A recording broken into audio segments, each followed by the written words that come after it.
Greetings, Ngiyanibingelela. Welcome to this revision pack of Analytical Geometry series. La khona sobe sibuka nje khona all our concepts when it comes to analytical geometry.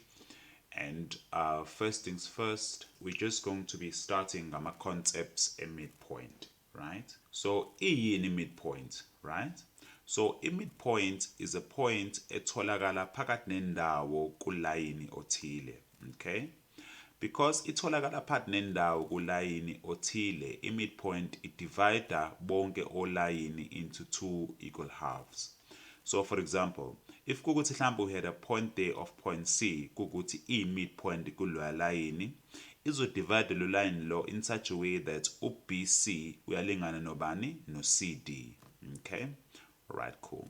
So ake ngikusho lokho ukuthi upoint B no point C no point D sithi ba co-linear because bonke batholakala kulayini owodwa. Okay?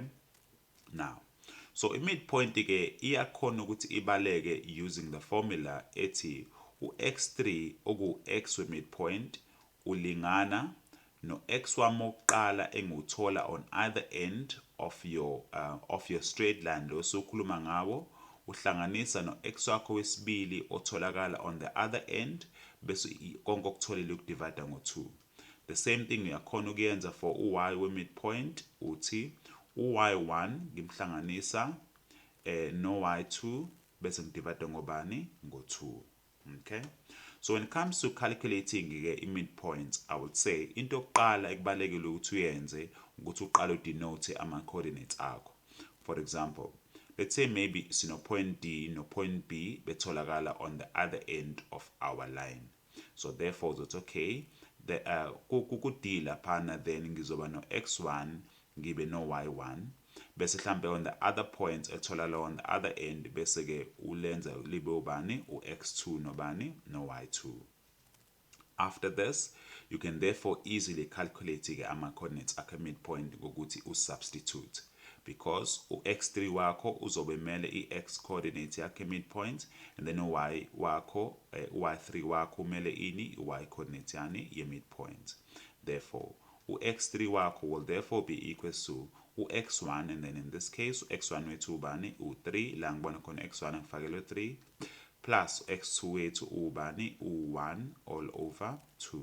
This will be is to y3 wakho which will be equals to y1 wethu ubani u9 plus y2 wethu ubani u-1 all over 2. So kubalekile ukuthi ke if ama-signs akho engafani you have to include ama-brackets because lokho kusazothi take into effect when you move on to the next stage. Emva lapho you've got your x3 being equals to 3 plus 1 which is 4 all over 2 which is going to be is to y3 wakho which will be equals to and then uzonothisa-ke la ukuthi sinama-brackets and u-bomb does require ukuthi sithi brackets off first then only you can do anything else. So in this case, so times again ama-signs ethu positive times negative will actually give us a negative because ama-signs angafani and therefore 9 minus 1 bese kuba ke u8 over 2. Therefore x3 wethu in this case uzoba u4 divided by 2 which is 2 which is going to be is to y3 wethu which is 8 over 2 which is going to be equals to u4 respectively. So therefore ama-coordinates ka-C wethu azothini azothi 2 is to 4.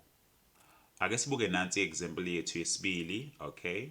And ngizokuvumela ukuthi uyizame lapho ekhaya and see ukuthi uyayithola yini, okay?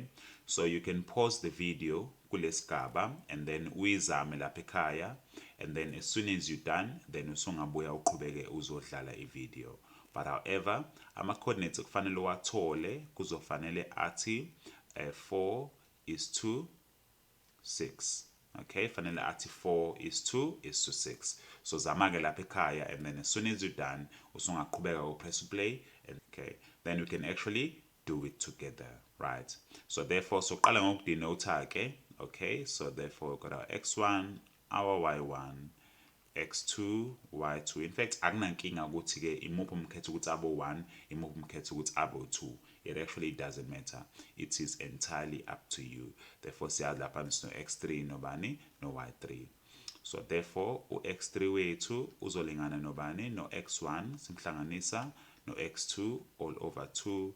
This will be is to u-y3 wethu uzolingana no y1 plus y2 all over 2.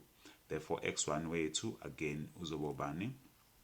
Right, therefore sizoqala ke substitute, then x3 wethu will be equals to x1 wethu ubani u6 plus x2 wethu ubani u2 all over 2.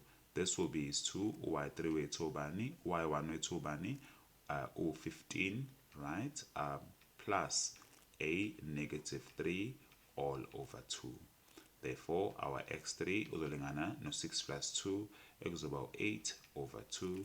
This will be is to y3 wethu obani o15. So we're going to say plus multiplied by negative there will actually give us a negative because our signs awafani. Bese bano 15 minus 3 kubobani kube u12 over 2. Therefore x3 wethu uzoba 4 while y3 wethu eubani eu6, guys. Okay, so I hope nisitholile nani emakhaya, and actually this is how our midpoint is calculated.